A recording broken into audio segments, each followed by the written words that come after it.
And a very good afternoon. आज हम यहाँ पर एक प्रेस मीट कर रहे हैं जिसका एजेंडा जो है वो स्कूल की प्रेजेंट कंडीशन और स्कूल का fee structure and the parents suffering from the academic problems we will discuss here from the Women India movement called WIM। ठीक है, उसकी तरफ से आज हम ये एजेंडा लेकर आए हैं। देखिए, हमें पिछले कुछ महीनों से, जब से ये 3-4 महीनों से स्कूल्स स्टार्टेड रीओपनिंग, हमको कंप्लेंट्स रिसीव हो रही हैं कि स्कूल वाले जो हैं वो फ़ीस के लिए हैरेस कर रहे हैं और ये हैरेसमेंट इतना ज़्यादा बढ़ गया है कि पेरेंट्स जो हैं वो बहुत फ्रस्ट्रेटेड फील हो रहे हैं। कई बार स्कूल में पेरेंट्स की मैनेजमेंट्स के साथ मतलब जिसे कहते हैं डिस्प्यूट्स भी क्रिएट हो रहे हैं। तो हमारी पार्टी जो है एक्चुअली वो सोशल एक्टिविस्ट है, सोसाइटी के लिए काम करती है।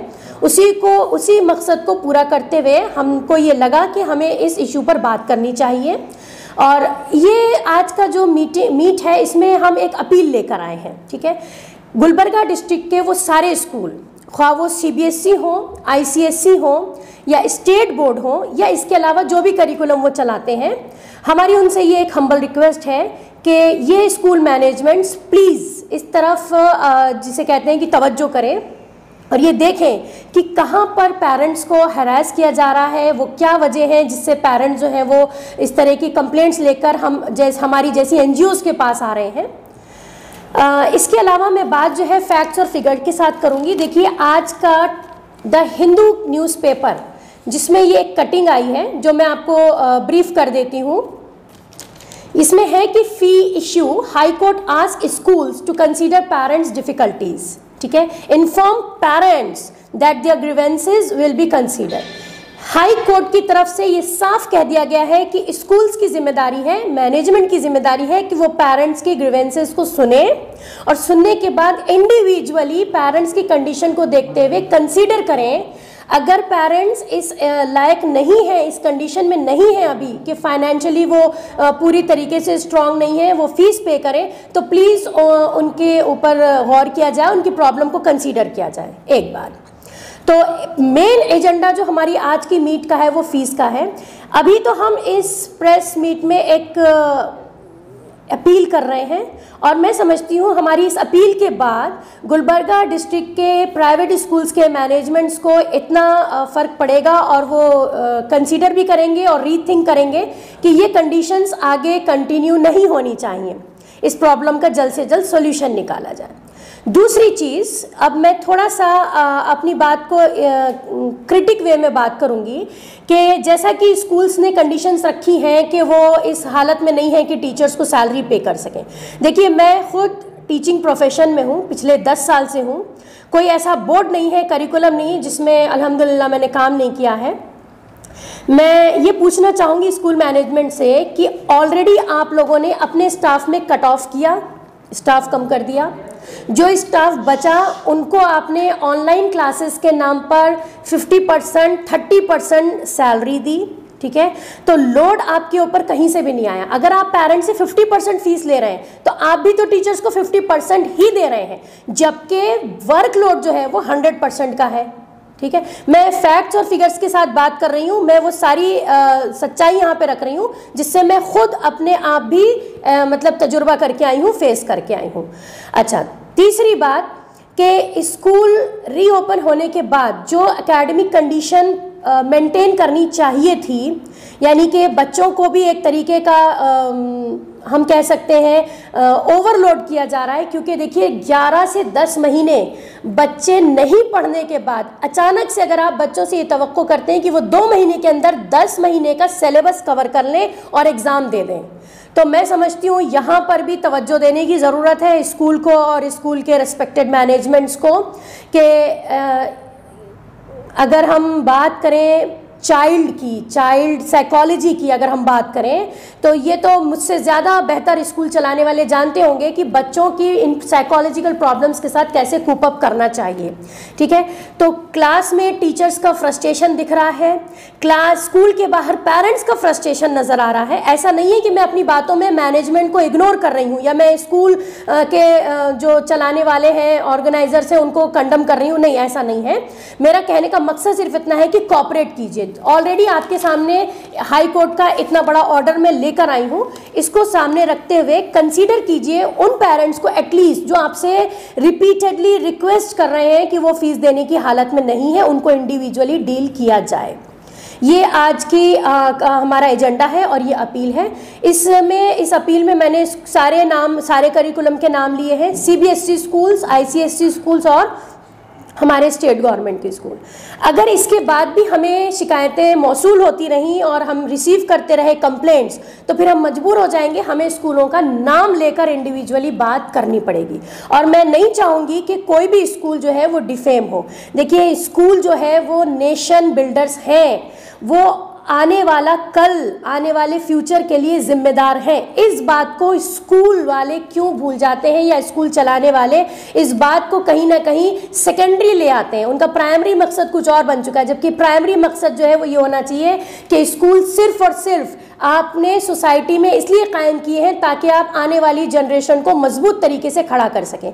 तो बच्चों की साइकोलॉजी मद्देनज़र रखते हुए उनको इस तरीके से करिकुलम को डिज़ाइन कीजिए, सिलेबस को रीशेड्यूल कीजिए कि उनको ओवरलोड फील नहीं हो, बच्चे डरे नहीं, बच्चों में फियर पैदा मत कीजिए।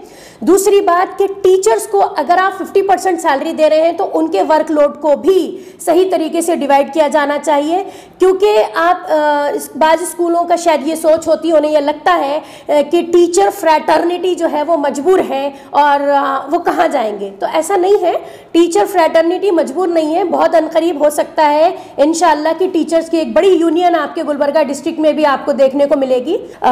हमारे स्कूल चलाने वाले, हमारे मैनेजमेंट्स जो हैं वो बहुत बड़े कंट्रीब्यूटर हैं नेशन में और हमारी सोसाइटी में। हम तो ऑलरेडी मतलब कि ग्रेटफुल हैं अपने मैनेजमेंट्स, स्कूल चलाने वाले मैनेजमेंट्स के लिए, क्योंकि वो एक बहुत बड़ा काम कर रहे हैं। मगर ये है कि इस पैंडमिक, इस लॉकडाउन में इसमें कोई दौराय नहीं है कि हर शोबा जो है वो मुतासिर हुआ है, हर कोई सफ़र हुआ है। लेकिन देखिए, पेरेंट्स और टीचर्स जो कि लिमिटेड कहीं ना कहीं आमदनी से बंधे हुए हैं, तो कहने का मकसद ये है कि स्कूल वाले उन्हें कंसीडर कर सकते हैं, इतनी गुंजाइश स्कूल वालों के पास है।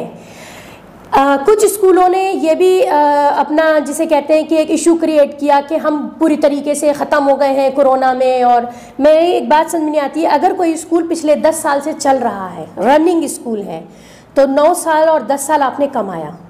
ऐसा नहीं है कि 10 महीने में वो 10 साल जो है आपने जो भी प्रॉफिट उठाया वो ख़त्म हो गया।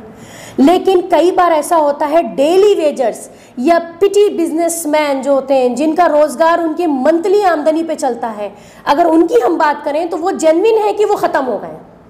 वो टीचर्स जिनकी सैलरी 6 से 8 हज़ार है और उन्हें आप 50% 3 और 4 हज़ार दे रहे हैं, वो टीचर्स ख़त्म हो गए। तो कम से कम आप उनको अगर सैलरी बढ़ा के नहीं दे सकते तो उनके वर्कलोड को आप देखें।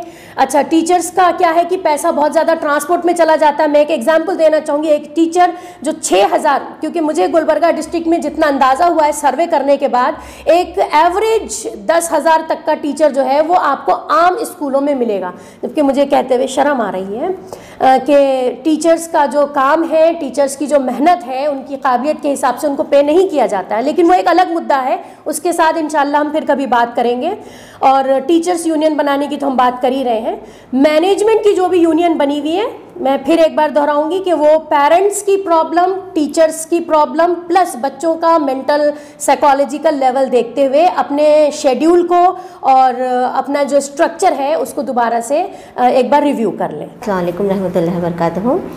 मैं वुमेन इंडिया मूवमेंट की प्रेसिडेंट रेहाना बेगम बोल रही हूँ।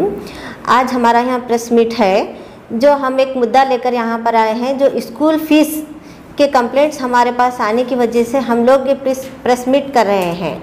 हम ये मैनेजमेंट से, जो स्टेट है, CBSE सिलेबस है और लोकल जो स्कूल्स हैं, हम उनसे ये रिक्वेस्ट करते हैं कि एक मैनेजमेंट होने के तहत वो अपना एक अच्छा रोल अदा करें और अपने पेरेंट्स को जो हरासमेंट हो रहा है उसके तरफ तवज्जो दें। और मैं चाहती हूँ इस ऑर्गेनाइजेशन से की तरफ से मैं ये मैनेजमेंट से रिक्वेस्ट करती हूँ कि वो पेरेंट्स के हालात, उनकी फाइनेंशियली कंडीशन और हालात को देखें और उस तहत जो है ना अपना मुतालबा रखें फ़ीस का। गवर्नमेंट से जो पहले ही गवर्नमेंट ऑर्डर दे चुकी थी कि स्कूल्स जो है ना 1 to 10 तक हम प्रमोट कर देंगे, लेकिन फिर जो है ना वो लोग है ना एकदम से 1 जनवरी को 5 to 9 तक जो है ना उसको ओपन कर दिए। तो 6th मंथ की जो पेमेंट है, ये जो फीस है, इसको लेना ही नहीं चाहिए। जहाँ तक हम समझते हैं ये वुमेन इंडिया मूवमेंट की जानिब से हम ये उन लोगों से पूछना चाहते हैं गवर्नमेंट से कि जब 6 महीने एजुकेशन हुआ ही नहीं तो उसके किस बात से वो फीस ले रही है मैनेजमेंट। उसके बाद जैसे ही सडन फिर जो है ना 15 फरवरी को 1 to 5 स्कूल्स रीओपन हो जाते हैं। जो एक छोटे से बच्चे हैं जो 70% उनके ऊपर सिलेबस का बर्डन डाला जाता है। अगर 3 महीने में वो बच्चे कैसे कवर करेंगे? तो जैसे ही पेरेंट्स फीस के लिए हरासमेंट हो रहे हैं, वैसे ही बच्चे जो है ना एजुकेशन के लिए बर्ड फीस फील कर रहे हैं वो। तो हम लोग ये रिक्वेस्ट करना चाहते हैं कि मैनेजमेंट से और स्टेट्स एजुकेशन से जो भी है ये बच्चों की मेंटालिटी को देखते हुए काम करें और पेरेंट्स की फाइनेंशियली कंडीशन को देखते हुए काम करें, क्योंकि ये कोरोना के तहत 10 महीने से जो है ना कारोबार ख़त्म हो चुका है। छोटे छोटे कारोबार जो भी हैं वो जो है ना ख़त्म हो चुके हैं। बच्चे घर में ऑलमोस्ट ऑल फाइनेंशियल कंडीशन जो है ना पेरेंट्स की ख़राब चल रही है। तो ये हम मुद्दा रखते हुए हम पर ये वुमेन इंडिया मूवमेंट के लिए हमारे पास बहुत सी कंप्लेंट आई हैं कि एजुकेशन में स्कूल्स वाले जो है ना फ़ीस के लिए हरासमेंट कर रहे हैं। तो हम ये मैनेजमेंट से जो है ना अपील करते हैं कि हरासमेंट ना किया जाए। लेकिन हाँ, आज हम यहाँ पर्टिकुलरली स्कूलों का नाम नहीं ले रहे हैं। अगर आइंदा दौर में हमारे सामने ऐसे ही अगर प्रॉब्लम्स आती जाएंगी, कंप्लेंट आती जाएंगी, तो इंशाल्लाह हम जो है ना वो स्कूलों के नाम के साथ हम ये प्रेस मीट नेक्स्ट करेंगे हम लोग।